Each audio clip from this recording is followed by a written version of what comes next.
Мұрын насус, грекше ринус, қабынуы ринит деп аталады. Мына мұрын бізде ішкі мұрын қуысынан және сыртқы мұрыннан тұрады. Мұрынның сыртқы мұрын бізде түбірінен, арқасынан, ұшынан және екі қанатынан түседі. Түбірі радикс наси, арқасы дорсум наси, ұшы апекс наси, қанаттары ала наси деп атаймыз. Сыртқы мұрын түбірі менен денесінің жоғарғы бөлігі сүйектен, денесінің төменгі бөлігі менен ұшы қанаттары шеміршектен түседі. Мұрын қуысы кавитас наси деп атаймыз. Мұрын қуысының кіреберісі вестибулум наси деп аталады. Мұрын қуысының кіреберісі сыртқы ортаменен танау тесіктері арқылы нарис деп аталады. Байланысып тұрады екен сыртқы ортамен. Мұрынның кіреберісі терімен қапталады.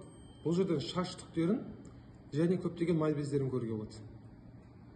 Мұрын қуысы өзі кавитас наси, жұтқыншақпенен, яғни жұтқыншақтың мұрындық бөлігіменен хуана тесіктерімен байланысады арқылы.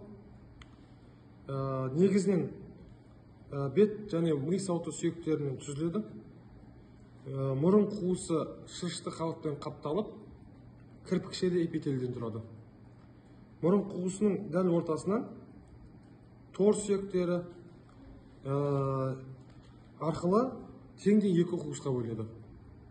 Мұрын қуысының бүйір қабырғаларын қарайтын болсақ, біз нені көреді екенбіз? Мұрын қалқандарын көреді екенбіз.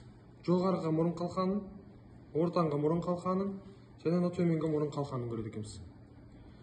Жоғарғы мұрын қалқанын конхонасалис супер деп атаймыз. Ортаңғы мұрын қалқанын конхонасалис медиа деп атаймыз.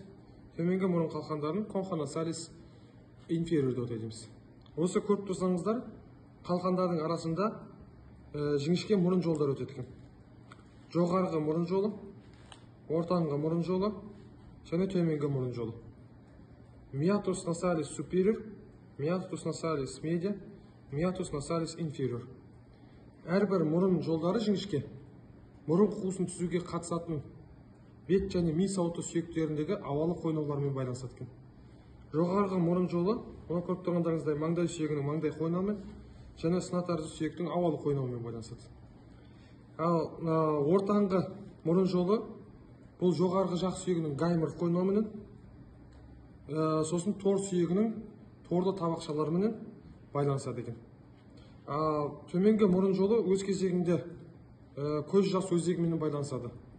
Соның нәтижесінде адамның жылаған кезде көз жасы осы төменгі мұрын жолы арқылы танау тесіктерінен сыртқа шығады. Сосын төменгі мұрын жолының шырышты қабатының астында өте жақсы жетілген веноздық қан тамырларды көруге болады өрімдерін. Олардың қызметі мұрынның қуысына енген ауаны жылыту болып табылады. Кейде қанға толған кезде, қан қысымы жоғарылаған кезде қан тамырлар жарылып, мұрыннан қан кетуге себепші болады. Негізі мұрынның шырышты қабаты кірпікшелі эпителийден түзіледі дедік. Кірпікшелі эпителийлердің үстінде шырыш орналасады. Ол шырыштың қызметі ауаны ылғалдандыру және тазалау болып табылады.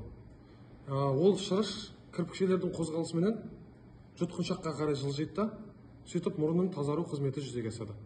Мұрынның жоғарғы қалқан аймағында, көрсетіліп тұрған жерде, көптеген иіс сезу рецепторлар жайғасады.